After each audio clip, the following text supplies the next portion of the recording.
When I say brick, we had a brick facade, that face on it, that was a wood structure. Right.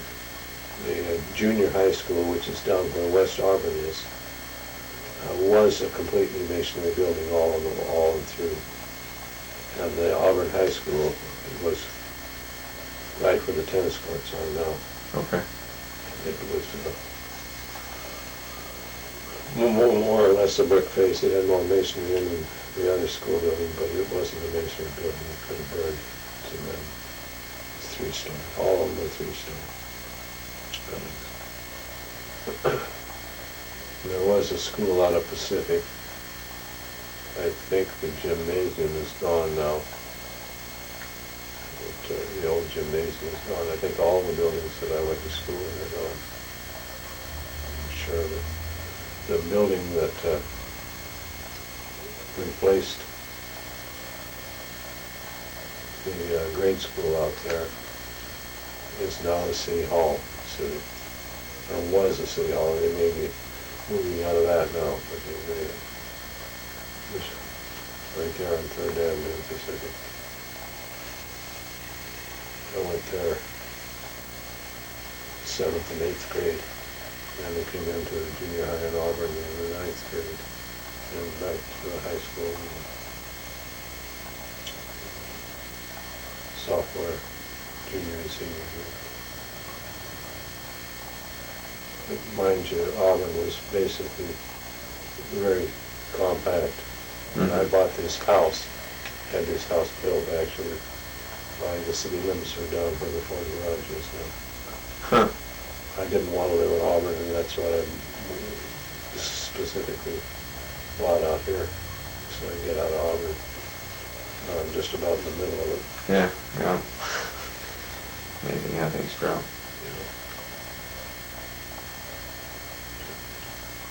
Now, what age did you go into the Merchant Marines? Merchant Marine. Well, I was young for finishing high school. Oh, let's back up just a little. Well, I was 17. Okay. But let's back up a little bit. You know the story about the Japanese. Here in Auburn? In World War II. Well, yeah. There was a lot of Japanese, and almost all of them that I knew were truck drivers. Had decent incomes off of the farms up and down the valley. Uh-huh. They're mostly Japanese and had the farms. And if I remember right, there was 120 in my graduating class, and when I graduated, because they moved the Japanese out, there was only 92 of us. I went to high school. And where did they move them to? I was never sure, but then some of them went to Idaho, where they all went, but I know a lot of them went to someplace in Idaho. And some of them corresponded with them. But I didn't. I had friends. And I can remember the attitude, my attitude, that it was totally unfair. I didn't see how they could do that to them. Mm-hmm. But, and I felt that way through most of the time, but after World War II, when I realized what went on, I realized that in hindsight, you can say that there was the wrong thing because the Japanese didn't have any problem when they wanted to fight with us. But what we were facing as a nation, it was necessary for them to do all kinds of things that weren't necessarily moral or legal. War is dirty business. Yeah. Terribly dirty business.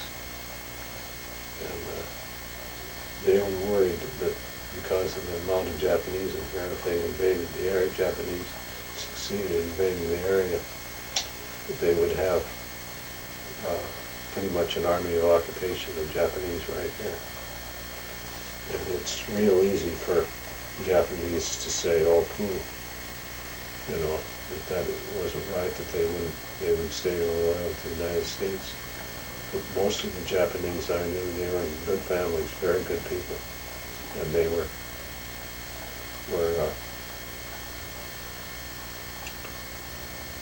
obedient to their parents. They were like you see most of them now, people now. And I can see them. And one of the things that a lot of people aren't aware of is that they have control over you. Whether you want to go in the Army or not, you go in the Army. And they would have had.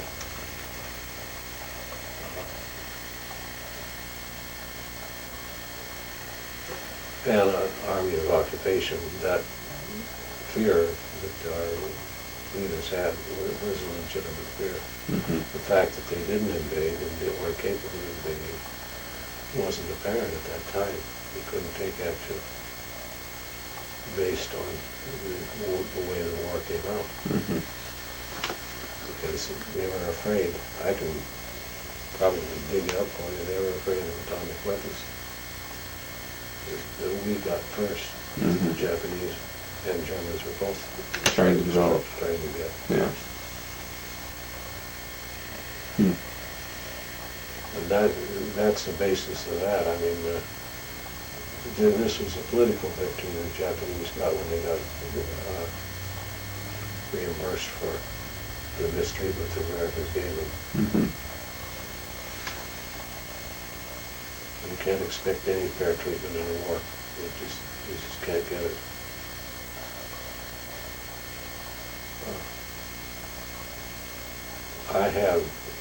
What helped me a lot was my dad was in China. And he saw what was going on in the Orient. He was in China and the Philippines. And he was brought back here and they were intending to ship him to Europe when the war was over. Germany surrendered and the war was over. But he had a political savvy, understanding of worldview because of where he was, the experiences that he had, what the Japanese were doing in China. But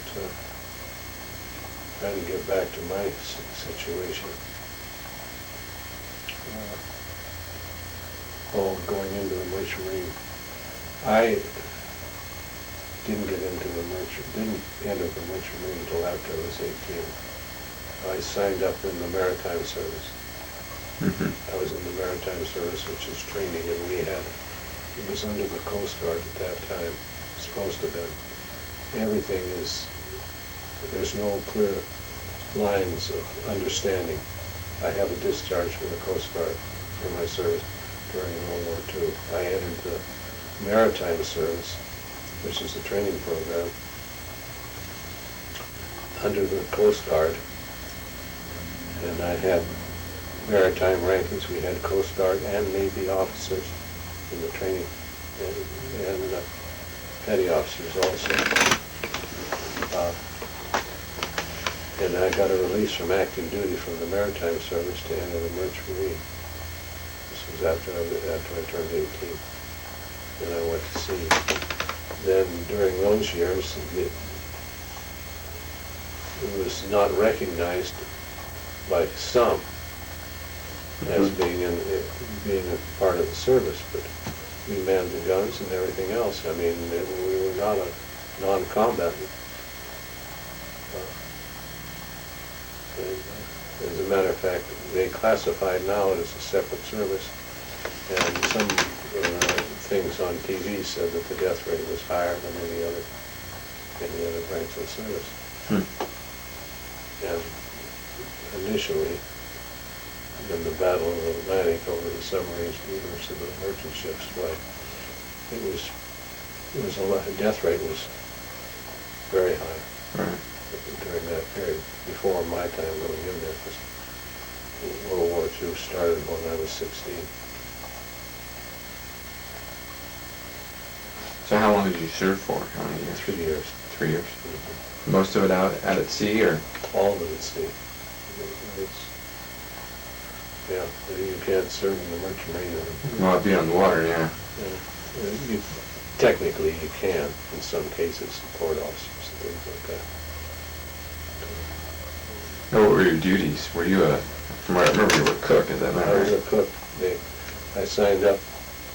They pretty well knew that I had colorblind, was a color vision problem when I signed up. And I signed up for radio school.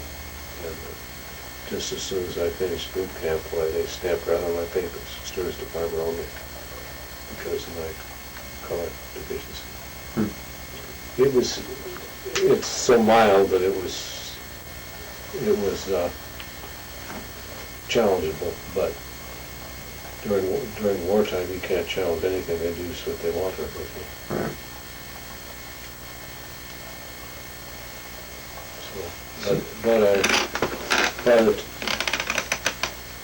Shortly after I was 18, I had chief cooks, chief bakers, and chief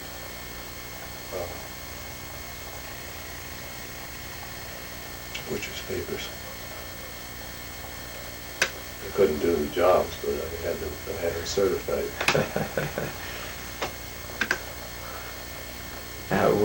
You were only in the Pacific for your... No, I signed on to a tanker that was a Navy charter tanker, chartered to the Navy, to deliver, and we delivered fuel out to the fleet. We sailed to the fleet from out of Curacao and Aruba, which are two islands close together. You heard Aruba here recently, you probably know where it's at. Yeah. Okay, and that's where we hauled the fuel out from Curacao and Aruba to the Pacific Fleet.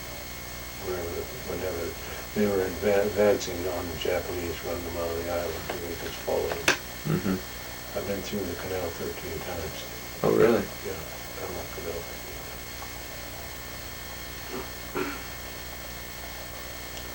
We were headed for Aruba one night, and I used to sleep on deck, and on the canvas cot, camp cot. And I was sleeping on deck, right flat on my back, and I'd gone to sleep. And I'll never forget this. I woke up and this ball of fire I was dreaming that this ball of fire was descending on me out of the sky. And believe it or not, I woke up and sure enough, here's this bright light coming at me out of the sky. And I didn't know, there's no place to run, nothing to do. I just kind of lay there and watched that ball of fire, and all of a sudden it went out. And then I heard the roar, the whine of the planes that pulled out of the dive.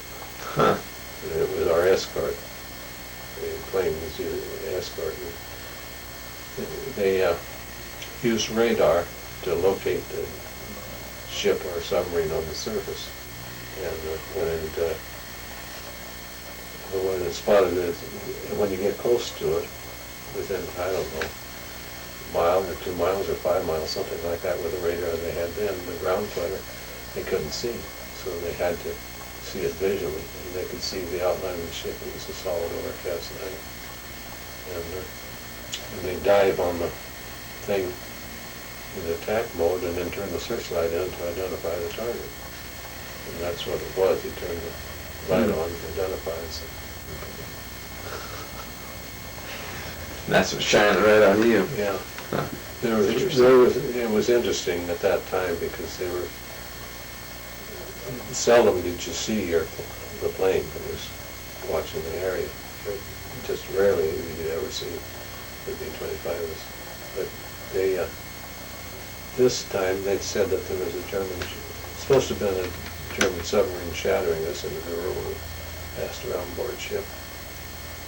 I didn't take too much stock in it, but it was apparently emphasized by that plane that dove on it. Interesting.